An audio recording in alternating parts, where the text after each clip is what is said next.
अच्छा खासा जलता था एंड जलन सी होती थी and then I have to just do this and hello everyone, welcome और welcome back. I hope you all are doing well. So आज मैं बात करने वाली हूँ about this niacinamide serum. This one is from Tony मोली।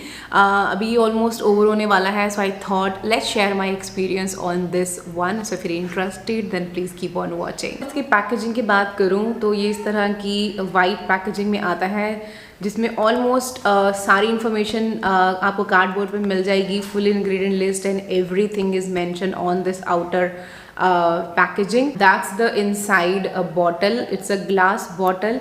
ऊपर बहुत different सी packaging है। ये जब ये आई थी तो ना इसके यहाँ पे ऊपर ना एक टीन का वो कैप लगा हुआ था, जैसे आइस ड्रॉप्स में लगा होता था ना, उसको सील को तोड़ के then you have to insert this. और यहाँ पे छोटा सा ये नोजल दिया हुआ है, यहाँ से आप इस प्रोडक्ट को ले सकते हो। Now it's a 30 ml of product and it's retail for 850 rupees which is on expensive side as compare to the niacinamide जो हमारी इंडियन मार्केट में अवेलेबल है। This one is quite expensive because mostly हमें 650, 550, 650, 700 तक की range में most of the niacinamide serum मिल जाते हैं including the ordinary. It's a 5% niacinamide serum and 1% of zinc.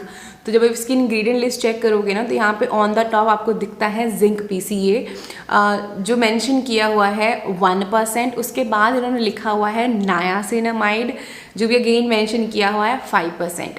ना उसके बाद की जो इंग्रेडिएंट लिस्ट है, अब आई डोंट नो ये आगे पीछे लिखी है, डिसेंडिंग ऑर्डर में है या असेंडिंग ऑर्डर में है, वी डोंट नो बिकॉज ये फर्स्ट 2 इंग्रेडिएंट्स इन्होंने आगे पीछे कर दिए हैं तो वी डोंट नो कितना क्या डला हुआ है। बट स्टिल मैं आपको बता देती हूँ कि इसके अंदर क्या क्या डला हुआ है। तो ह्यूमेक्टेंट्स डले हुए हैं, 2 इसमें ग्लाइकॉल्स डले हुए हैं, पेंडियोल डला हुआ है, ग्लिसरीन एंड सोडियम हाइलोनेट डले हुए हैं।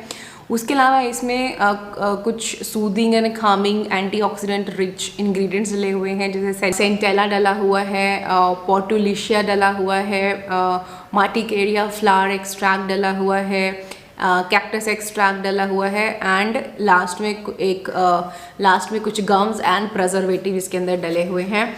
इंग्रेडिएंट लिस्ट काफ़ी अच्छी है। I love the ingredient list and product भी बहुत अच्छा है, फॉर्मुलेशन भी काफ़ी अच्छी है, has suited perfectly on my skin.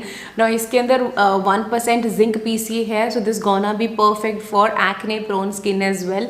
I think अभी तक 5% नायासिनामाइड के साथ 1% जिंक वाला कॉम्बिनेशन मैंने इंडियन मार्केट में नहीं देखा है। बट अगर मैंने कुछ मिस किया है तो प्लीज़ मुझे माफ़ कर देना, नीचे कमेंट सेक्शन में बता देना कि कौन सा ब्रांड है जो इसके साथ आया है।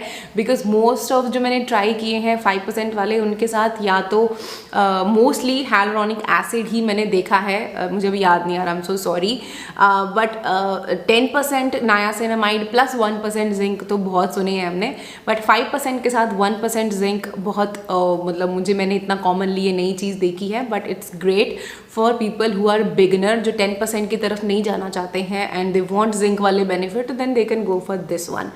नाउ इसके टेक्सचर की बात करूँ तो it's a very very light solution. As you can see यहाँ से ऐसे लेना होता है आपको एंड बहुत ही ज़्यादा लाइट टेक्सचर है।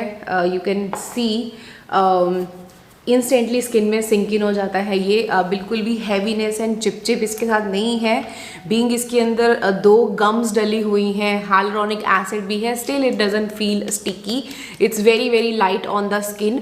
बट एक चीज़ जो मैंने इसके साथ नोटिस करी ना कि मैंने आपको बताया था ना कुछ टाइम पहले मेरे यहाँ पे upper lip area lower lip area के आसपास मेरे को बहुत ज़्यादा ऐसे ड्राइनेस और जलन वाला सिचुएशन हो रहा था।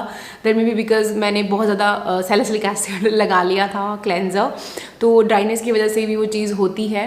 तो जब भी मैं इसको अप्लाई करती थी ना तो ये जलता था उस एरिया में कुछ एक टाइम के लिए। कभी ऐसा लगता था कि हाँ it might be it's working, तो आपको वो हो रहा है जैसे कई बार आप कोई दवाई लगाते हो तो हल्की सी जलती है, फिर थोड़ी देर के बाद वो ठीक हो जाती है। तो वैसा वाला सिचुएशन मेरे को इसके साथ फील हुआ जब भी मैं इसको इधर अप्लाई करती थी। तो ये वाला एरिया ना बहुत गंदे से जलता था, बहुत गंदा भी नहीं बोलूँगी बट हाँ अच्छा खासा जलता था एंड जलन सी होती थी and then I have to just do this and then वो ठीक हो जाता था। बाकी किसी फेस के किसी एरिया में वो प्रॉब्लम नहीं हुई, सिर्फ इस एरिया में मुझे वो प्रॉब्लम फेस हुई थी। दैट बिकॉज मेरा ये एरिया ऑलरेडी सेंसिटाइज था और इरिटेटेड था। रेस्ट ऑफ द फेस पे दिस हैज़ सूटेड परफेक्टली। कोई मुझे एक्ने नहीं निकला है, कोई जलन, किसी भी तरह की मुझे कोई भी इरिटेशन इसके साथ नहीं फील हुई है। It's a beautiful niacinamide serum with zinc वाले बेनिफिट्स। बट अगर आपको ऑलरेडी जो नायासिनामाइड यूज़ कर रहे हो it's working for you, then keep using it. You don't need to waste 850 rupees like extra to 300 rupees आपको स्पेंड करने की ज़रूरत नहीं है। बट अगर आपका skin dry plus acne prone है, सेंसिटिव प्लस एक्ने प्रोन है, then you can go for this one. It's a beautiful niacinamide serum. I love this one. I may repurchase when I need a niacinamide serum, because currently अभी तो मुझे need नहीं है niacinamide की। अभी ये जरा सा बचा भी हुआ है, ये थोड़ा मेरा टाइम निकाल देगा, बट जब ये ख़त्म हो जाएगा उसके बाद आई may repurchase this one. But अभी के लिए मैं नहीं बोल सकती, एम्प्टी वीडियो में ही मैं बता पाऊँगी कि क्या मुझे दोबारा और ख़रीदना है या नहीं। But indeed beautiful niacinamide, beautiful formulation, highly recommended. That is it guys, that's all about my experience on this product. I hope you found this video little bit helpful, थोड़ी सी भी help हुई है। Do give this one a big thumbs up. Don't forget to subscribe to my channel and follow me on Instagram. I will see you in my next videos guys. Until then, take care and stay beautiful. Bye bye.